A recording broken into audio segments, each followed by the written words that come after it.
Hello everyone, welcome to Exam Cracker. आज हम लोग जियोग्राफी के एक चैप्टर सॉइल के बारे में जानते हैं। तो आइए शुरू करते हैं। सॉइल यानी मिट्टी होती है, सब लोग जानते हैं। Soil is form of upper layer of the earth crust, यानी हमारे पृथ्वी का ऊपरी हिस्सा होता है जिसमें मिट्टी पाई जाती है, वरना नीचे पत्थर और लार्वा भी निकलते हैं। It is made up of loose rocks metals, यानी ये पत्थर के लूज पत्थर से बने होते हैं या छोटे छोटे टुकड़े कणों से बने होते हैं। The soil formation process are mainly influenced by the parental rock, climate, vegetation and animal life, यानी जो पहाड़ होती है वो क्लाइमेट की वजह से उसका डिमॉन्स्ट्रेशन होता है या टूटता है, और वेजिटेशन के हिसाब से या एनिमल लाइफ या जानवरों के गतिविधि से, किसी भी गतिविधि से वो टूटता है, छोटे छोटे कण में बदलता है, तो फिर वो मिट्टी का रूप लेता है। इस प्रोसेस को होने में बहुत जल्दी ये नहीं होता, ये टाइम टेकिंग प्रोसेस है। Important of soil resources. Soil is extremely important resource specially in agriculture field. हमारे खेती के फील्ड में ये बहुत ही महत्वपूर्ण होता है और इसका सबसे सख्त ज़रूरत है इंडिया, यानी सबसे ज़्यादा यूज़ होता है इंडिया में, पाकिस्तान एंड बांग्लादेश, ये 3 कंट्री में। मतलब कि सॉइल की क्वालिटीज़ बहुत ही अच्छी होती है और सॉइल हर प्रकार का मिलता है। And most of food items like rice, wheat, pulses and fruits, vegetables are much of other clothing are directly और इनडायरेक्टली रिलेटेड फ्रॉम सॉइल, यानी हमारी खाना पीना तो ठीक है, कपड़े का वस्तु भी directly indirectly fabrics are also related from soil only. A soil give us firewood, timber, rubber, fibres etcetera. Food like milk, meat, eggs obtained from directly और indirectly from soil. Flowers like grass, flowers, plants, trees are also grown out of soil. ये देखिए, ये आपको समझना है। Meet, milk, eggs, ये कैसे होता है? मिल्क जैसे काऊ घास खाती है, काऊ ईट ग्रास, तो वो मिट्टी से ही होता है, तो वो डायरेक्टली और इनडायरेक्टली ये हो गया। और मीट यानी बकरी, मुर्गा, जो भी, ये भी डायरेक्टली और इनडायरेक्टली सॉइल से कनेक्टेड है। हर चीज़ कनेक्टेड, जो कनेक्टेड होगा तो वो डायरेक्टली और इनडायरेक्टली कनेक्ट होगा। सॉइल इरोजन, हम लोग समझते हैं सॉइल इरोजन क्या होता है। Removal of top layer of soil. अब हमारे मिट्टी का रिमूवल होता है, यानी उसका कहीं दूसरे जगह जाना होता है। 2 मेथड से जाता है, फ्रॉम रनिंग वाटर यानी बाढ़, फ्लड से या बारिश से ये बह के जाता है, या हवा से, ये 2 चीज़ से, by wind.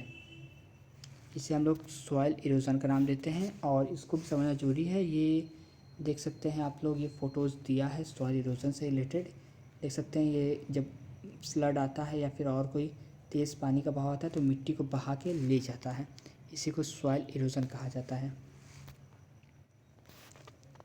Types of soil found in India.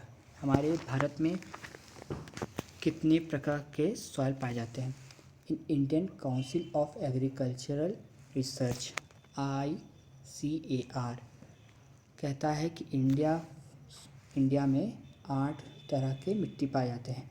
Alluvial, black, red, laterites, arid and desert, saline alkaline, forest soil and other organic soil. ये हमारा ICAR कहता है।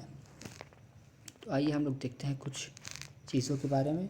However Indian soil are generally divide into 4, मतलब भारत में हमारे generally 4 तरीके के soil पाए जाते हैं। तो हम लोग चारों के बारे में डीप एनालिसिस करेंगे। Alluvial soil, regular soil, red soil, laterite soil. अब हम लोग स्टार्ट करते हैं एलुवियल सॉइल से।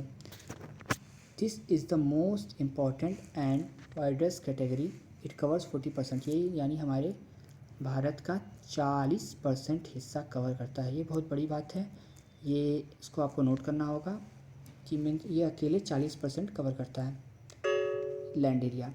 In fact the entire northern plate are made, मतलब ये नॉर्थर्न प्लेट में ज़्यादा होता है। ये आपको ये 40% वाला याद रखना होगा, इम्पॉर्टेंट है।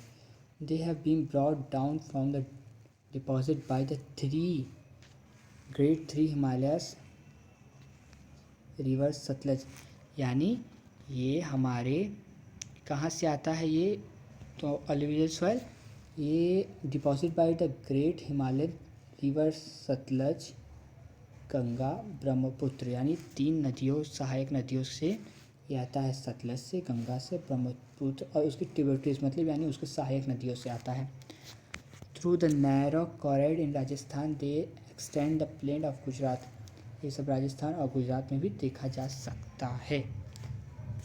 They are common eastern coastal plains and deltas of Mahanadi, Godavari, Krishna, Kaveri, ये सब इन एरियाज के ट्रिब्यूटरीज और इस एरिया में भी देखा जा सकता है।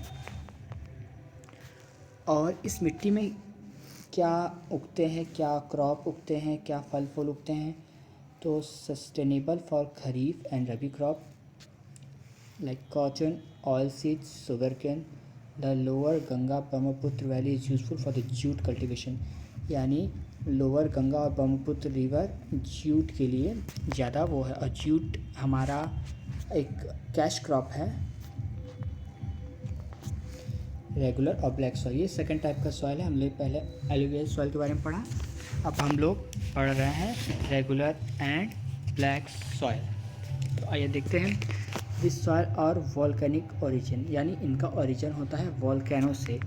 This soil are black in colour and are made of known as black soil, ये काले कलर के होते हैं। आप लोग देखेंगे काली मिट्टी आप लोग देखे ही होंगे, तो इसको हम लोग ब्लैक सॉइल कहते हैं। Since they are ideal for growing cotton, ये हमारे ऊन के लिए ज़्यादा होते हैं। They are also called as black soil cotton. Normalisation to regular soil, this soil are most typical of Deccan type, मतलब बस्तर रीजन स्प्रेड और वो northern Deccan plateau are made up of lava flow, यानी ये आपको याद करना है कि इसका ओरिजिन होता है लावा वल्केनो से। वल्केनो जो वल्केनो फटता है उसके कुछ साल बाद उसका विखंडन होते होते ये ब्लैक सॉइल का रूप लेता है। They cover the plateaus of Maharashtra, Malwa and southern MP and extend eastward in the along the Godavari Krishna valley, यानी आप लोग को ये भी देखना है कि ये सब कहाँ है, जैसे कृष्णा, गोदावरी, ये सब देखना है। और क्रॉप ग्रोन है, क्या इसमें मतलब कि फल फूल क्या उगते हैं, जो मुख्य हैं। देखिए इसका ये है नहीं है कि जो इसी एरिया में सिर्फ यही उगेंगे, मुख्य है जो है कॉटन है, क्योंकि ब्लैक सॉइल कॉटन के लिए बहुत ज़्यादा अच्छा माना जाता है, क्योंकि ब्लैक सॉइल में ही एक बेस्ट कॉटन होता है। ज्वार है, वीट है, शुगर केन है, लाइम सीड है, ग्राम है, fruits and vegetables, you can see image over here, ये सब अच्छे से मतलब उगते हैं, अच्छे उपजाऊ हैं।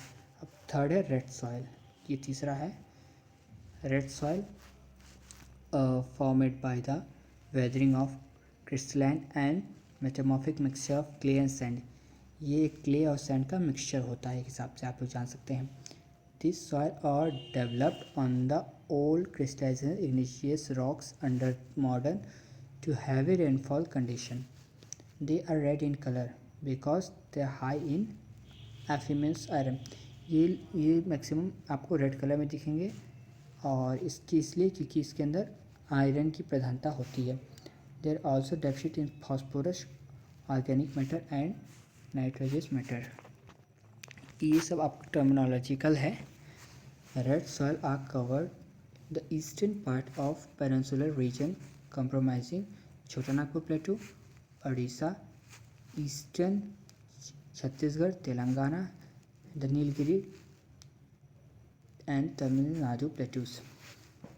दे extend northward the west along the Konark coast Maharashtra, ये आपको एरियाज दिखा रहा है कि किस किस एरिया में ये रेड सॉइल का फैला हुआ है।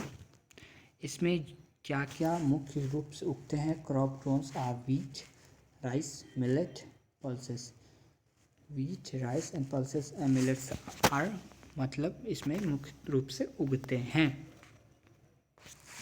अब लेटेराइट सॉइल, ये चौथा है सॉइल जो हमारे मोस्ट पढ़ा जाता है इंडिया में जो मोस्ट फाउंड होता है, 4 है, वही हम लोग चौथा लास्ट पढ़ रहा है। The laterite soil are found due to leaching, weathering and laterite rocks in high temperature and heavy rainfall with alternate dry and wet periods. आप लोग देख सकते हैं लेटराइट फॉर्म का origin high temperature, heavy rainfall, alternate dry, wet periods से laterite soil का होता है। They are found along the edge of plateaus in eastern covering small parts of Tamil Nadu, Odisha, small Chota Nagpur, in north Meghalaya, in north east. ये आपको area दिखा रहा है कि कौन कौन से एरिया में ये पाया जाता है। Laterite soils are red in colour, ये भी रेड सॉइल की तरह रेड इन कलर होते हैं। With high content of iron, इसमें भी आयरन पाया जाता है। एंड पुअर नाइट्रोजन, नाइट्रोजन इसमें नहीं पाया जाता है। एंड लाइम, नाइट्रोजन और लाइम इसमें नहीं पाया जाता। क्रॉप ग्रोन मुख्य रूप से क्या उगाया जाता है? थ्रू, देखिए हम लोग अनस्टेबल कंडीशन, मतलब इसमें अच्छी कंडीशन न होने के कारण इसमें हार्ड चीज़ उगाई जाती है, मतलब सौर होता है, क्योंकि आप लोग जानते हैं कि नारियल सौर में होता है। Tea, coffee, rubber, cashew, coconut are grown, basic ये कैशियो आप लोग काजू जो कोकोनट रबर वबर मतलब कि ग्रोन होता है इस एरिया में mainly. Arid and desert soil, ये एरिड एंड डेजर्ट सॉइल पर हम जानते हैं। रीजन इसका north India, covers the entire of the west in Rajasthan and parts of Haryana, Punjab and Gujarat. Characteristic, rich in phosphorus and calcium but deficit in nitrogen and humus, इसमें भी nitrogen नहीं होता, जैसे कि लेटेराइट में नहीं है। इसमें क्या क्या उगाया जा सकता है? मुख्य रूप से मेनली फर्टाइल इफ़ इरीगेटेड, यानी मेन चीज़ ये डेजर्ट में होता है, यानी सैंडी होता है, और इसमें जिस एरिया में ये होता है वहाँ पानी बहुत कम होता है, इसलिए फर्टाइल इफ़ इरीगेटेड, यानी जब ये फर्टाइल होगा तब होगा। इसमें गंगा एरियाज, इसमें वीट ये आप छोड़ दीजिए। एंड ये सब देख सकते हैं। फर्टिलिटी अगर अच्छी हो तो आप देख सकते हैं फर्टाइल लैंड का फ़ायदा, अच्छी फसल होता है। Thank you for watching. Do like, comment, subscribe to our YouTube channel Exam Cracker. Thank you.